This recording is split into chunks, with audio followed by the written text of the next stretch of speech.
এত গরমে রাতে ঘুমোতে পারতেছি না, তো সকালে উঠতে পারতেছি না। ৪০ ডিগ্রি তাপমাত্রা উপেক্ষা করে ৮০ ডিগ্রি সেলসিয়াস তাপমাত্রা সহ্য করা আমি। আসসালামু আলাইকুম এভরিওয়ান, কি অবস্থা সবার? সবাই কেমন আছেন? আমি তো আলহামদুলিল্লাহ ভালো। সকাল থেকে ভিডিওটি শুরু করে দিলাম।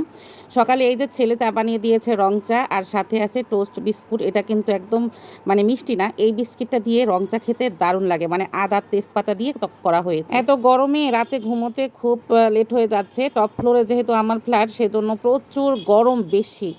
তো এত গরমের মধ্যে রাতে দেরি করে ঘুমানো হয় আর সকালে দেরি করে ওঠা হয়। আবার কেউ ভাববেন না যে ফজরের নামাজ না পড়েই ঘুমানো হয়। ফজরের নামাজ পড়ে আবার ঘুমানো হয়। তো আজকেও ঘুম থেকে উঠতে ৯টা বেজে গেছে।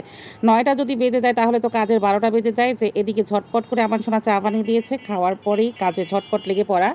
এদিকে আমার বর খাসি মুরগি নিয়ে এসেছে। তো সেটাকেই প্রথমে এই যে চামড়াটা ছিলে নিয়ে এসেছে। চামড়াটা হলো পরিষ্কার করব, কারণ এই মুরগির চামড়াটা আমি আবার ফেলি না। এই খাসি মুরগির চামড়া খেতে আমার কাছে খুব ভালো লাগে। তো সেজন্য প্রথমে পরিষ্কার করে নিয়ে এবার একটু ছ্যাঁকা দিয়ে নিচ্ছি। এই মুরগিটা যদি সাদা মুরগি হয় তো সেক্ষেত্রে চামড়া ফেলে দিই। কিন্তু এই চামড়াটা যত পরিশ্রমী হোক আর যত কষ্টই হোক, এটা আমি সবসময় পরিষ্কার করে নেওয়ার চেষ্টা করি। যাই হোক, এটা ড্রেসিং করেনি, কারণ এটার ভিতরে অনেকগুলো ডিম ছিল, সেজন্য ড্রেসিং করেনি আমার বর। তো আমার ছোনা হলো আমি মুরগির স্কিন পরিষ্কার করতে করতে ও হলো এগুলো মাংস ভাগ করে নিয়েছে। তো ৩ ভাগের ২ ভাগ রেখে দিয়ে আমি ১ ভাগ রান্না বসাবো। আর এই যে দেখেন এদিকে সেই যে স্বপ্ন থেকে নিয়ে আসা আদা রসুনের পেস্ট, কেমন আদা হলো একদম আদা ভাঙা করা, মানে আঁশযুক্ত। আর এই যে রসুনগুলো দেখেন কী রকমের আঁশযুক্ত।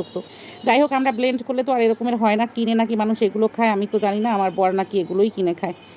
আচ্ছা, যাই হোক, আমাকে ভালোবেসেই নিয়ে আসা হয়েছে। আদা রসুনের পেস্ট দিয়ে, গোটা জিরে দিয়ে, হলুদের গুঁড়ো, মরিচের গুঁড়ো, ধনিয়ার গুঁড়ো, গরম মশলার গুঁড়ো আর কি যা যা লাগে মাংসের ভিতরে সব কিছুই আমি দিয়ে দিচ্ছি। যেগুলো ভুলে গেছি মনে করবেন যে সেগুলোও দিয়ে দেওয়া হয়ে গেছে। রান্নার সময় তো যা যা লাগে রান্না করি, কিন্তু ভয়েস ওভার দিতে গেলে আমি কেমন যেন ভুলে যাই আর কথাগুলো উল্টোপাল্টা বলে ফেলি। তো কথার ভুল ত্রুটিগুলো ক্ষমা সুন্দর দৃষ্টিতে দেখবেন। এই যে আমার মাংস ম্যারিনেট করা শেষ হয়ে গেছে, ওটা রেখে দিয়ে এদিকে আমি একটু নুডলস করে নিচ্ছি। আর আমার সোনা বলছিল যে আম্মু একটু নুডলস করো, অনেক খিদে পেয়েছে।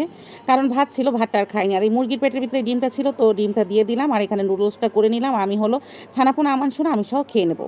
আর এদিকে মাংসটা তো ম্যারিনেট করে রেখেছি। আর ওদিকে হলো চিংড়ি মাছ দিয়ে দুন্দুল আলু দিয়ে শসা দিয়ে একসঙ্গে মাখিয়ে বসিয়ে দিয়েছি। মানে আর অপেক্ষা করব না, কারণ অনেকটা সময় হয়ে গেছে। ওপাশে চুলোতে ভাত বসিয়ে দিয়েছি। এপাশে চুলোটা জ্বালিয়ে দেওয়ার পর মাংসটা ভালো করে কষানোর পর এদিকে আলু দিয়ে দিচ্ছি। এটা আলু দিয়ে মাংসের একটা পাতলা ঝোল হবে। যেহেতু এখন প্রচুর গরম, ঝোল টাইপের খাবারগুলো খেতে কিন্তু বেশ ভালো লাগে।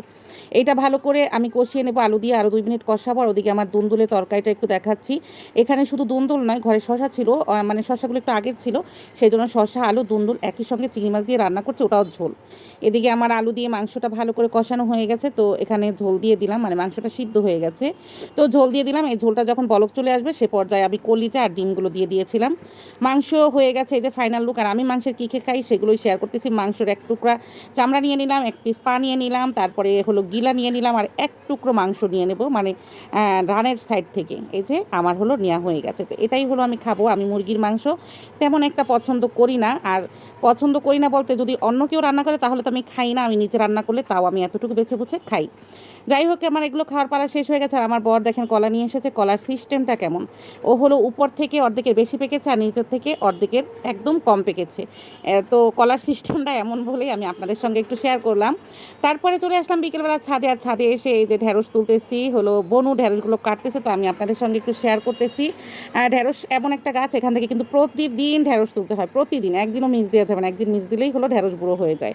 এদিকে একটা জালি কেটে নিলাম। তো এই ছিল আজকের শেয়ারিং। আজকের মতো আল্লাহ হাফিজ।